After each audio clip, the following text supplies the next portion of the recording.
Talk about the benchmark pricing again. It's kind of like portfolios. They're all niche guideline books. I mean, I always used NAD. I always use Black Book to buy from, NAD to sell to, especially in subprime. Credit unions look at NADA because of loan values, that type of thing. Kelley Blue Book's kind of the public's book. But I guess the point is there's a lot of ways to get there. You just need to know. It's tough to buy. It's very difficult for me back when I was wholesaling to buy any type fleet car off a Black Book because it was extra clean, fair, rough, and it could be no dings, whatever, but it's almost like a rough car because of your mile ratios so far out of whack on a lot of fleets. I've always said that I'm being taped here. I'd be the first guy ever sent to prison for turning back the model year because say a 75,000 mile 1-year-old car, 75,000 mile 3-year-old car, that 3-year-old car could be worth more than the 1-year-old car. Which doesn't make sense because our miles are high, yeah, but they're all highway miles. Right. No, I totally agree. So much easier. Totally agree. And that's why I say that the fleet car is a good buy because you know they didn't stop at a hotel; they just kept driving. Right. They're also the best maintained vehicles out there. Usually. Yep. Well, yeah, it depends on the driver. Yeah. That's interesting. We had the Wendy's account for like 15 years or something like that, and at that time they also had Sister's Chicken, and I noticed that the further away from the home office, it seemed like the condition of the car wasn't nearly as good. So I don't know if it was accountability, you know, that I'm going to be driving this car in the home office every day versus not seeing it until it's turned back in. But really, well, and our drivers get to buy the vehicle if they want to. So I think that it does. We always thought it helped drives them to take care of it.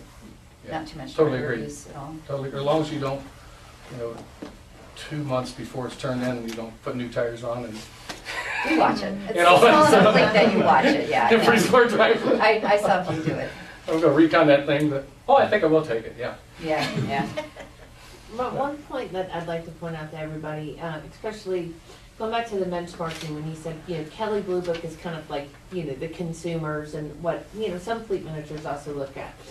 Well, when Kelley Blue Book became this big, I'll give you Kelley Blue Book. Kelley Blue Book was, and you can correct me if I'm wrong, Kelley Blue Book was always notoriously higher than what NADA was, Black Book, everything else. Well, once that started, so everybody, we'll give you Kelley Blue Book, we'll give you Kelley Blue Book. You started to see the Kelley Blue Book values drop to where they were below what, that they were less than what Black Book was. Black Book, NADA, those have always stayed pretty true.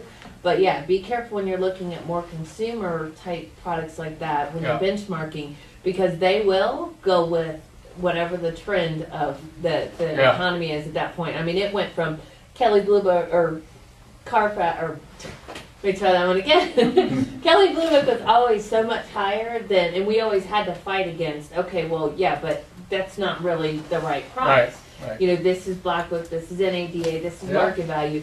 Then you started seeing when, we'll give you Kelley Blue Book. All of a sudden, Kelley Blue Book's prices went, and they were below. So that's the only thing I would, caution. And you'll see, like dealers here in Denver, they'll advertise push, pull, tow, whatever. We'll give you $3,500 for your car. Seriously? I mean, where do you think that's going to come from? It's going to come from the selling price of the other car. So. It's interesting, but yeah, I just think you have to watch on, what you're benchmarking off of.